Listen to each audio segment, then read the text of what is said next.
Sud Midi. Merci d'être à l'écoute des programmes de Sen Radio. Vous êtes sur l'ensemble des réseaux synchronisés. Bonjour, au sommaire de cette édition, le président de la République des Valeurs, Thierno Alassane Sall, alerte sur le train de vie de l'État du Sénégal et les spoliations tout azimut. Dans ce contexte de crise, l'invité de l'émission Objection a qualifié les tournées du chef de l'État de politique, Macky Sall, dans le nord du pays depuis hier. Il procède à des inaugurations. Yves Tendeng fera le point dans ce journal. Élection locale de 2022, les candidats à la candidature dans plusieurs localités du pays. À Mbour, le président du conseil départemental est candidat à la municipalité. À Kaolack, la mouvance présidentielle est minée par des querelles internes qui peuvent impacter sur les prochaines locales. Le président de la Prodel exige une audience avec le président de Benno Bokk Yakaar, Macky Sall. Covid-19, 3 nouveaux décès, 46 nouvelles contaminations. Malgré la baisse des cas, le respect des gestes barrières est toujours de rigueur dans certains lieux publics. En sport, la 20e journée de la Ligue 1 sénégalaise sera bouclée ce dimanche. Et puis l'actualité internationale et la rétro complète cette édition. Hassan Toun assure les opérations techniques. El Hadj Malick Ndiaye. Je vous le disais au sommaire de cette édition, nous reparlons de la gouvernance au Sénégal. Le train de vie du président Macky Sall coûte trop cher aux contribuables sénégalais. L'ancien ministre Thierno Alassane Sall dénonce également les spoliations tous azimuts dans un contexte de crise profonde et impute la responsabilité entière au président Macky Sall qui se lance dans une tournée dont le seul but est de tromper l'opinion. Thierno Alassane Sall, ancien ministre et président de la République des Valeurs, était l'invité de l'émission Objection ce matin. Ces propos sont recueillis par El Hadji Omar Gueye. Vous ne pouvez pas dans le même temps dire que je demande qu'on annule nos dettes et penser à faire des palais alors que les palais de la République et les biens de la République, les biens immobiliers de la République qu'on a eu de la colonisation au centre-ville, à Fann Résidence, a été distribué entre copains. Depuis 20 ans, 25 ans, c'est le truc qui continue. Et quand on était en 2012 là, moi, il m'a été donné de voir, dès qu'on est arrivé au pouvoir, une liste de 102 dignitaires de l'ancien régime qui ont profité de villas au centre-ville, à Fann Résidence, des villas qui coûtent des milliards. Pourquoi ce patrimoine immobilier n'a-t-il pas été retiré par l'État du Sénégal, mis dans son... Et éventuellement, ces espaces, on aurait pu mettre des immeubles là-dedans et faire des logements sociaux ou des logements vendus à des prix, même si ce n'est pas sociaux, à des prix intéressants, et l'argent encaissé par l'État du Sénégal. Mais on se donne entre copains. Ah oui? C'est un régime, même ces histoires d'infrastructures là, mais vous savez que ce que les économistes du développement, j'ai fait un peu d'économie, j'ai fait une licence d'économie, ce que les économistes du développement appellent l'économie de rente. Dans tous les pays sous-développés là, on est dans une hyper activité de construction parce que ça génère de la rente, ça génère des marchés pour quelques-uns, des rétrocommissions et des commissions pour d'autres. Et la finalité devient l'acquisition de biens immobiliers ou mobiliers au nom de l'État ou pour le compte de l'État. Mais tout ce que vous décrivez date de quand? Et vous voyez bien tout ce que vous décrivez date de quand? On va y revenir, je termine là-dessus. Vous voyez bien que on est en train de couper la bande de Filao. C'est le summum de l'irrationalité et de la criminalité économique. Écologique. Ces bandes de Filao ont été faites par quoi? Pourquoi? Ça n'a été pas fait artificiellement, ça a été fait après étude. Ça a été déclassifié sans pour autant tenir compte des conséquences sur le plan environnemental. Non, cette bande de Filao a été faite après étude pour dire qu'il y a un risque d'érosion côtière. Il y a des années. Et on dépense beaucoup d'argent à aller dans des sommets comme de la COP, là, COP 21, COP 22, pour faire des déclarations tonitruantes. Mais c'est pour après venir dépecer des bandes de Filao et se le partager entre amis. C'est toujours les mêmes qui sont servis. Mais oui, vous savez, toujours, c'est les mêmes corporations qui sont servies pour cette terre d'abord, puis après, les mêmes qui sont servis. Qui sont-ils? Mais vous le savez mieux que moi. C'est toujours les mêmes. Est-ce que vous avez vu des logements sociaux de la SICAP érigés là-bas? Le colon est sous Senghor. On peut tout dire de Senghor et d'Abdou Diouf. On peut tout dire. Mais Senghor a acquis sa maison comment? Les dents de la mer. Il nous l'a expliqué par Djom. Parce que loolu la ñuy wax ñu République des valeurs dafa jommoon Sénégalais yi ne xaalis bi cet argent, cette maison là Senghor l'a acquise peut-être ceci cela. Il a tenu à l'expliquer pour l'histoire. Personne n'a vu plus que cette maison là à Senghor. Diouf pareil. Mais ces gens se taillent des empires immobiliers dans le pays. Chacun d'entre eux, et même les journalistes qui sont là à défendre qu'on doit faire ceci ou cela, ont des empires immobiliers. Mais tout ce que vous dites date de quand? Mais l'inflation date à partir de 2000. Et c'est une des raisons pour lesquelles vous étiez dedans, non? Mais c'est non, c'est une des raisons pour lesquelles j'explique dans mon livre, c'est une des raisons pour lesquelles je m'étais insurgé contre le régime de Wade. C'était donc Thierno Alassane Sall, le président de la République des valeurs, une émission que vous pouvez suivre sur l'ensemble de nos plateformes digitales. Il était l'invité de l'émission Objection aujourd'hui. Nous reparlons de la tournée économique du chef de l'État, Macky Sall, dans le nord du pays depuis hier. Il procède aujourd'hui à des inaugurations et des remises d'ambulance au poste de santé. Nous sommes en direct avec Yves Tendeng. Yves, bonjour. Bonjour, Elhaj Malick Ndiaye. Alors, que retenir aujourd'hui de cette journée, la deuxième de la visite du chef de l'État Macky Sall dans le nord du pays? Et il faut dire que Elhaj Malick Ndiaye, ce sont énormément d'activités qui sont au programme de ce deuxième jour de la tournée économique du président de la République Macky Sall. Le président qui a passé la nuit d'hier à Podor et ce matin, il est attendu ici à Kaskas, un chef-lieu d'arrondissement où il va procéder au lancement des travaux de construction de la route Kaskas-Demet ainsi que du tronçon Alouar-Diatar. Sur place également, le chef de l'État Macky Sall va procéder à la remise de quelques ambulances aux 5 postes de santé du département de Podor, notamment des localités de Mboyo, Dodel, Sinthiou, Ndagbe, Demet et Walalde. Ces ambulances font partie donc d'un lot de 9 au total pour toute la région de Saint-Louis et qui ont été obtenues dans le cadre de la mise en œuvre du programme PUMA, notamment le programme d'urgence et de modernisation des axes et territoires frontaliers. Les départements, donc quant au département de Saint-Louis et d'Agana, les deux obtiendront chacun 2 ambulances. Toujours pour ce deuxième jour de la tournée économique, le président Macky Sall va inaugurer cet après-midi le tronçon Ndioum-Alouar et procédera ainsi au lancement des travaux de la dorsale électrique Ndioum-Linguère d'une distance de 170 km et qui sera réalisée dans le cadre du PUDC, le programme d'urgence et de développement communautaire. Cette deuxième journée sera bouclée par une grande mobilisation prévue toujours cet après-midi à Ndioum, où il va donc passer la nuit d'aujourd'hui avant de poursuivre tranquillement sa tournée économique et progresser vers Pété et plus tard vers la région de Matam.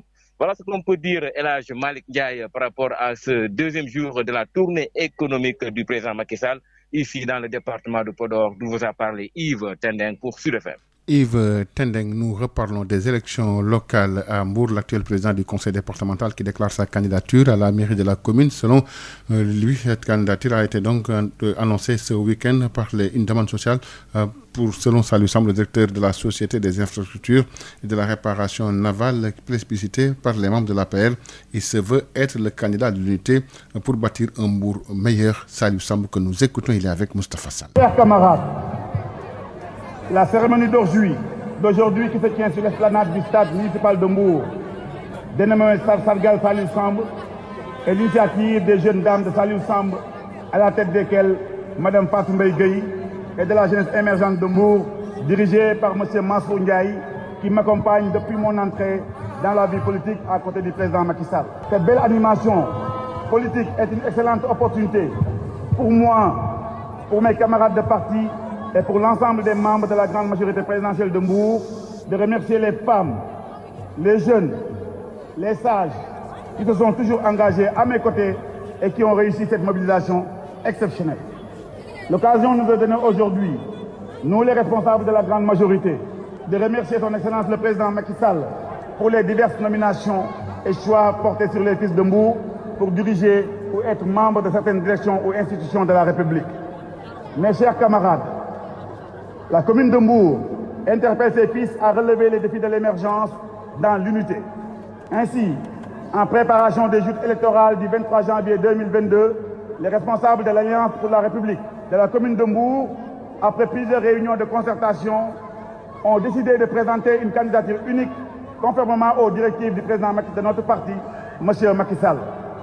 Chers camarades, chers alliés, chers invités, je profite de cette auguste assemblée pour vous informer que mes camarades de l'APR ont décidé de porter ma candidature à la mairie de Mbour. J'apprécie à sa juste valeur leur élégance, leur humilité et leur générosité. Ainsi, je tends la main à tous les responsables de partis, de mouvements politiques, de mouvements associatifs et d'organisations professionnelles à nous rejoindre dans cet élan unitaire. Unis et mobilisés, nous vaincrons. Sur ce, je déclare solennellement ma candidature à la mairie de Mbour. Je vous remercie de votre aimable attention. À Kaolack, le président de l'Alliance pour le développement local, Aprodel, parti de la mouvance présidentielle, demande une audience publique avec le chef de l'État pour cracher la vérité sur tout ce qui gangrène le Benno dans le salon de la situation politique, économique et sociale de Kaolack. Déclaration faite ce week-end au terrain Yakar au cours d'une assemblée générale. Moussa Fall, le président de Aprodel que nous écoutons, il est avec Mamadou Camara. C'est au deuxième tour en 2012 que je rejoins la grande coalition dans une dynamique d'une grande coalition, une force de changement pour Kaolack. Parce que Kaolack, c'est des gens de valeur, c'est des gens compétents. Vous êtes un homme compétent, un homme charismatique.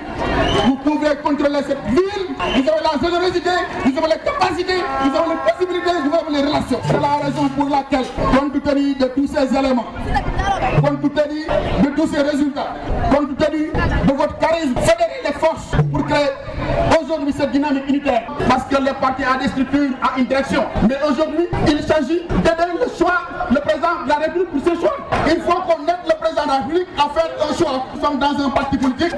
Il nous faut des hommes capables, il nous faut des hommes compétents, il nous faut des hommes charismatiques, il faut des hommes généreux. On demande au parti solennellement. Nous demandons solennellement au parti et respectueusement au président de la République, qui est le candidat de l'Aprodel, le candidat de la jeunesse, le candidat de la forme, mais nous le demandons solennellement. Il a les compétences, il a le charisme, il a la naissance, il a les capacités et les relations. La piste de production d'Angalma Lambaye inquiète les populations. Elle souhaite son bitumage.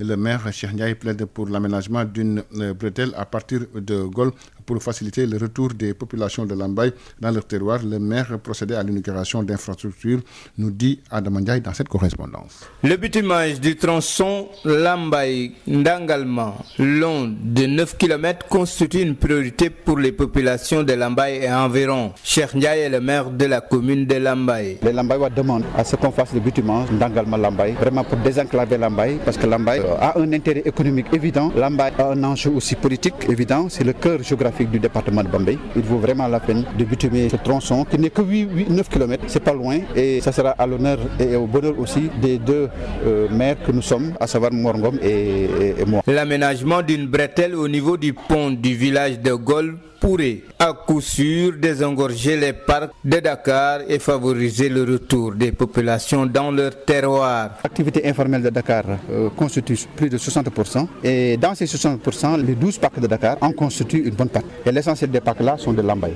Donc une bretelle de montée et de descente au niveau de Gol, sur le pont, sur le trou à péage, favoriser le retour de tous les gens qui sont dans les parcs et qui ne font rien presque là-bas, à revenir ici, travailler à Lambaye, habiter à Lambaye, parce que la distance Lambaye-Dakar serait au point de vue temps que de 40 minutes. Pour rappel, le maire de la commune de Lambaye a procédé à l'inauguration du marché de Méré, du magasin de Pafa et de la place de l'indépendance du village de Lambaye Centre.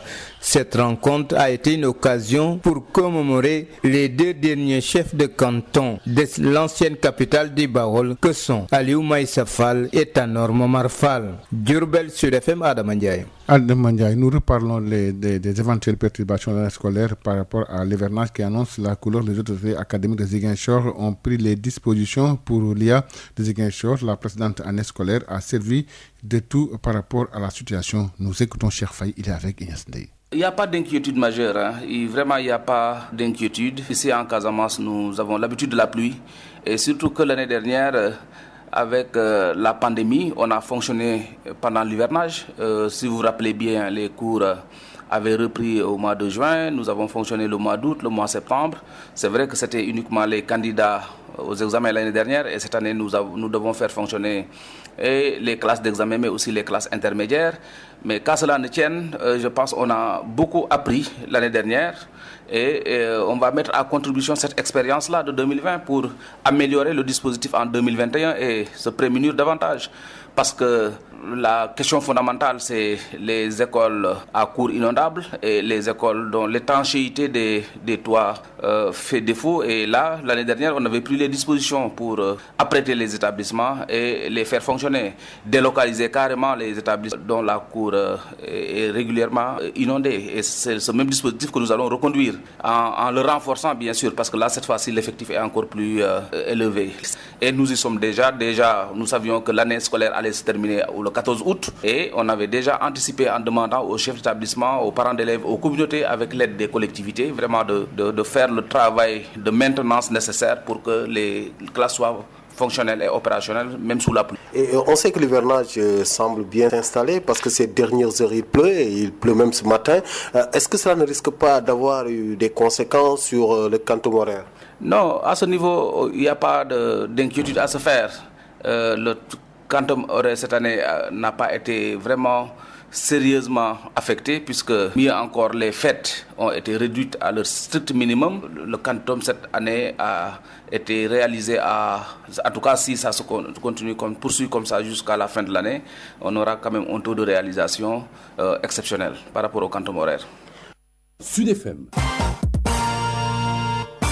Nous parlons de la situation de la Covid-19 au Sénégal avec 3 nouveaux décès enregistrés aujourd'hui et 46 nouvelles contaminations ces dernières 24 heures, dont 15 contacts et 31 dimanches issus de la transmission communautaire, 47 patients déclarés guéris.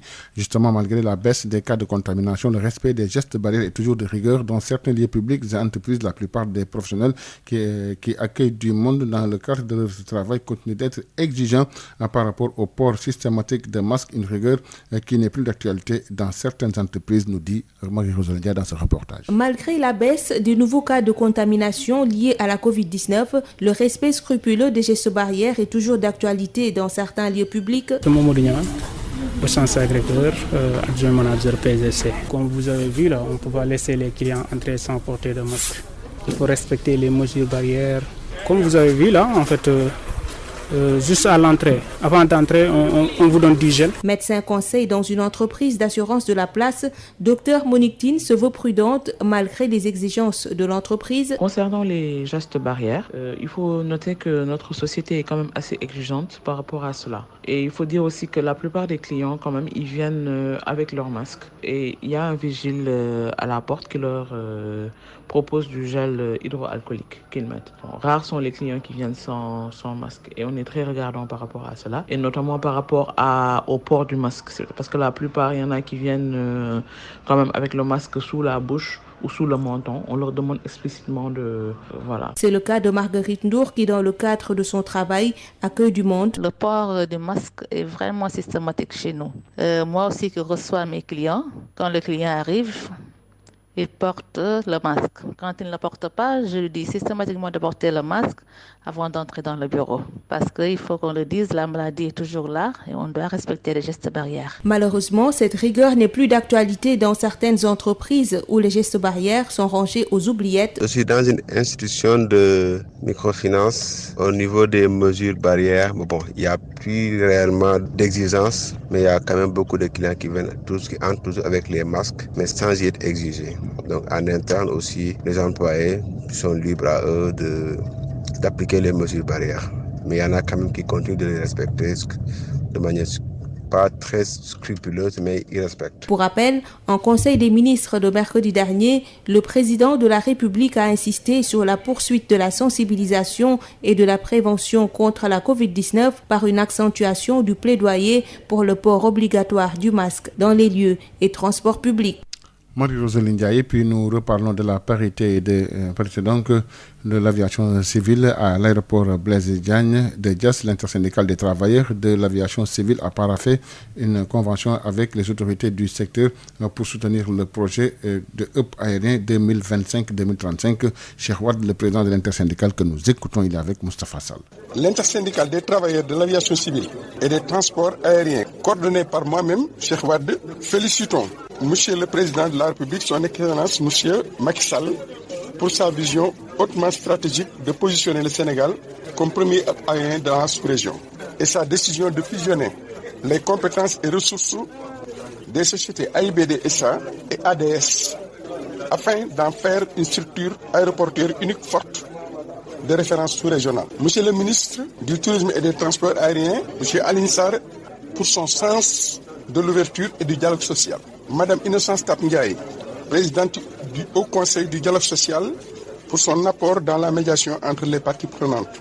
M. Doudouka, directeur général de l'AIBD SA, pour sa clairvoyance et sa diligence qui, en 4 mois, dans la mise en œuvre du nouveau plan stratégique AIBD, aérien 2021-2025, qui concourt au renouveau du secteur des transports aériens. Donc, nous tous, nous nous inscrivons dans la haute orientation décidée par son Excellence Monsieur le Président de la République, dans l'intérêt du secteur pour faire du Sénégal un hub aérien de référence sous-régional et rendre la destination Sénégal plus attractive afin d'en recueillir toutes les retombées sur le plan économique. Nous magnifions les engagements des autorités du secteur à conserver tous les acquis et les droits acquis des travailleurs, particulièrement les emplois. Nous invitons aussi les autorités aéroportières à entamer dans les meilleurs délais les démarches nécessaires pour une fusion des sociétés ADS et AIBD SA dans un climat social apaisé, garantissant la stabilité du secteur des transports aériens afin de renforcer AIBD SA pour en faire l'unique autorité aéroportière du Sénégal. Nous apportons notre soutien indéfectible à M. Doudouka, directeur général de AIBD SA dans sa mission de mise en œuvre du hub aérien et touristique. Nous souhaitons aussi l'implication de toutes les parties prenantes, particulièrement les partenaires sociaux, à travers les organisations syndicales, dans la mise en œuvre de la fusion AIBD SA et ADS. D'une part et d'autre part, dans la réalisation des objectifs déclinés dans le plan stratégique AIBD aérien 2021-2025. Et puis quelques brèves sportives avec la 20e journée de la Ligue 1 sénégalaise qui sera bouclée aujourd'hui. Les matchs au programme: Casa Sport contre Dakar Sacré-Cœur, Djambar Ndiambour de Louga, Jaraaf Gorée, Douane contre Teungueth FC, Mbour Petite Côte contre Stade de Mbour, c'est l'île Mbourois. Je rappelle que le match Cneps Excellence à Pikine a été reporté. Et hier, en match avancé, Niary Tally a concédé le nul blanc face à l'équipe de Génération Foot. Et puis nous parlons de l'Euro 2020 avec le programme du jour. On suivra aujourd'hui Autriche contre Macédoine, Pays-Bas contre Ukraine. Et l'attraction sera le choc Angleterre contre Croatie, sera à partir de 13h. Copa América, le coup d'envoi sera donné aujourd'hui. Le Brésil, pays détenteur du trophée, jouera contre Venezuela. On suivra également Colombie contre Équateur. Il est 12h23 sur l'ensemble du réseau synchronisé de Sen Radio. C'est Josette Biagé-Kali qui nous présente les faits saillants de la semaine écoulée. Bienvenue à toutes et à tous, vous écoutez la rétrospective de l'actualité saillante de la semaine. Décès de Abdou Faye ce mercredi dans les locaux du commissariat central de Dakar. La thèse de l'autopsie confirme la mort par suicide de ce présumé complice de Baye Modou Fall alias Boy Djiné. Sa famille et les activistes réfutent cette thèse et dénoncent ce qu'ils qualifient de déni de justice. Babacar Samb. Abdou Faye s'est-il suicidé dans les locaux du commissariat central? Son père, Pape Ali Faye, rejette cette thèse. Des plaies auraient été constatées au niveau de la tête du défunt prévenu. L'activiste Guy Marius Sagna pointe la responsabilité de l'État et appelle les Sénégalais à la vigilance par rapport à cette affaire. Même si c'était vrai, la responsabilité première, pleine et entière de l'État du Sénégal et de sa police est engagée. Comment est-ce que vous mettez quelqu'un en garde à vue? Vous ne l'avez pas suffisamment à vue jusqu'à ce qu'il se suicide. Le coordonnateur de la plateforme FRAPP dénonce à cette occasion les actes de violence perpétrés par la police, les cas de torture et de maltraitance subis par des citoyens sénégalais. Non au déni de justice, scande-t-il. Aucun d'entre nous n'est à l'abri de ces mensonges d'État pour protéger certains policiers voyous, certains gendarmes voyous, certains militaires voyous. Non au déni de justice. Pape Abdou Faye en maille avec la justice sénégalaise pour la première fois de sa vie, selon la famille, qui exige la vérité sur les circonstances de son décès. C'est pourquoi nous invitons l'État du Sénégal à dire la vérité, à dire la justice. Abdou Faye était arrêté en même temps que Boy Djiné et d'autres personnes à Missira dans la région de Tambacounda. Présentement, Boy Djiné, 2 de ses complices et 3 gardes pénitentiaires sont placés sous mandat de dépôt. Quant à Abdou Faye, il a été inhumé ce vendredi à Diourbel. Incendie à l'unité néonatale de l'hôpital Magatlo de Linguère. Le docteur Abdoussar, ancien directeur, Hadisek, aide-soignante, et Fatoussi, chef du service pédiatrie, ont été inculpés mardi et placés sous contrôle judiciaire par le juge du 2e cabinet de Louga. Pour rappel, le parquet de Louga avait demandé l'ouverture d'une information judiciaire après l'enquête de la gendarmerie de Linguère qui avait mis en cause plusieurs négligences. Le Parti démocratique sénégalais en deuil Mali Abdoulaye Faye n'est plus l'ancien administrateur du PDS, par ailleurs président du conseil régional de Dakar, est décédé ce samedi. Considéré comme un homme de principe, Abdoulaye Faye était aussi le président de la commission de discipline du Parti libéral.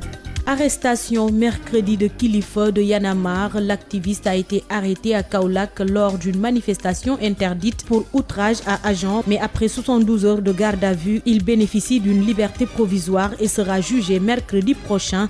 Mamadou Camara. Kilifeu du mouvement Y'en a marre a bénéficié d'une liberté provisoire après son audition. Il était face au premier substitut du procureur près le tribunal de grande instance de Kaolack. Voici la réaction de son conseil, El Hadji Malick Diouf. On le poursuit pour 2 charges. La première charge, c'est rébellion et l'autre charge, c'est outrage à agent. Et le procureur l'a renvoyé donc pour l'audience du mercredi. Kilifeu de Y'en a marre sera définitivement édifié sur son sort car la sentence sera prononcée lors de l'audience du mercredi 16 juin 2021.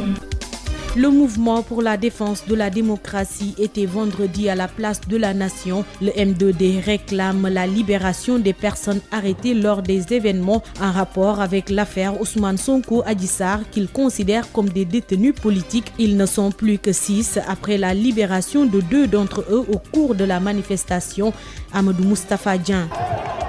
Une forte mobilisation pour la libération des 8 jeunes qui sont encore restés en prison après les affrontements du mois de mars dernier. C'est même en cours de manifestation que les leaders du M2D ont annoncé à la foule la libération de 2 d'entre eux, Moussa Gueye et Fallou Galas Gueye.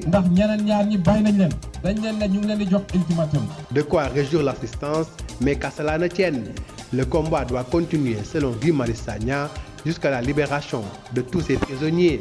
Il faut à tout prix éviter à ces détenus de mourir dans les liens de la détention, comme ce fut le cas pour Abdou Faye.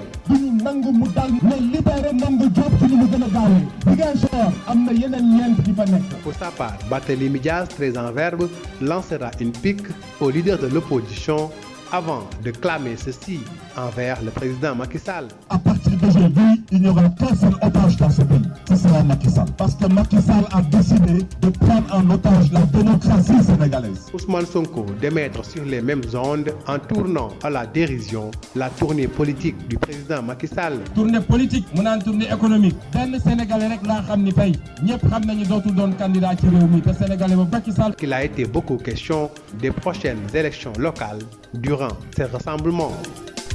Lutte contre les accidents de la circulation. Un projet de loi sur le code de la route sera soumis aux parlementaires. Plusieurs mesures vont accompagner ce projet pour remédier aux accidents dont plus de 70% sont dus au comportement humain. Mansour Faye, ministre des Infrastructures, des Transports terrestres et du désenclavement. Bientôt, nous allons présenter le projet de loi qui va consacrer un petit peu le code de la route. Et dans ce projet de loi, il est prévu une batterie de mesures qui vont permettre un petit peu de régler la question du respect du code de la route, mais aussi la logistique nécessaire, le véhicule adapté et aussi la sécurité routière. Aussi que les accidents, généralement, à plus de 70% sont dus aux conditions humaines. C'est ça la réalité. Le permis à point fait partie de ces batteries qui seront présentées effectivement dans la loi.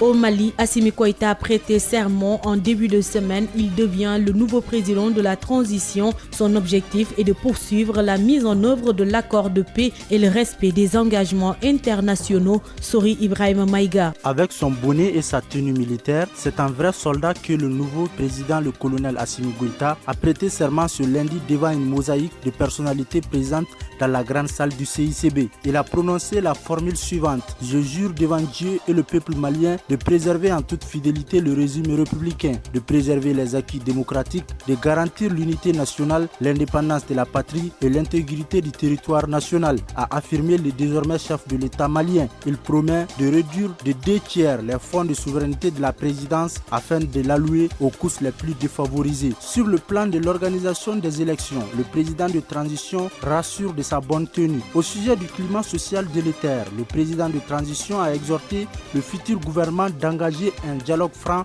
avec tous les syndicats pour résoudre de façon durable la crise sociale. La poursuite de la mise en œuvre de l'accord pour la paix signé en 2015, la réduction du train de vie de l'État, la lutte contre la corruption et le respect des engagements internationaux pris par le Mali sont également des sentiers dont l'exécution tient à cœur le colonel Goïta. Les forces de défense et de sécurité ne sont pas restées en marge de cette première déclaration officielle du président. Il promet de mobiliser les ressources nécessaires pour les équiper afin qu'ils puissent faire face aux défis sécuritaires du moment. À la suite de cette investiture, Tchokel Kokala Maïga est nommé Premier ministre. Il est le président du comité stratégique du M5 RFP. Merci de nous avoir suivis. Ainsi prend fin la rétrospective des faits marquants de l'actualité de la semaine sur Sud FM Sen Radio. Rendez-vous dimanche prochain.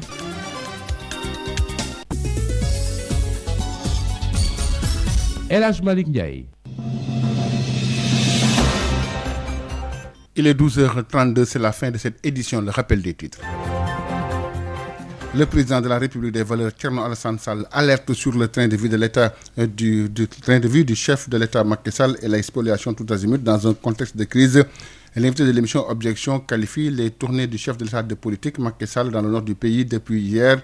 Il procède à des inaugurations. Vous avez suivi la relation de Yves Tendeng dans cette édition locale 2022. Les candidats à la candidature dans plusieurs localités du pays. À Mbour, le président du conseil départemental est candidat à la mairie. À Kaolack, la mouvance présidentielle est minée par des querelles internes qui peuvent impacter sur les prochaines locales. Le président Aprodel exige une audience avec le président de Benno Bokk Yakaar, le chef de l'État Macky Sall. Covid-19, 3 nouveaux décès, 46 nouvelles contaminations. Malgré la baisse des cas, le respect des gestes barrières est toujours de rigueur dans certains lieux publics en sport. La 20e journée de la Ligue 1 sénégalaise sera bouclée ce dimanche. Et puis l'actualité internationale et la rétro ont complété cette édition présentée par El Hadj Malick Ndiaye. La partie technique était assurée par Assane Toune. Abdoulaye Diop vous retrouve à 13h pour le journal en Wolof.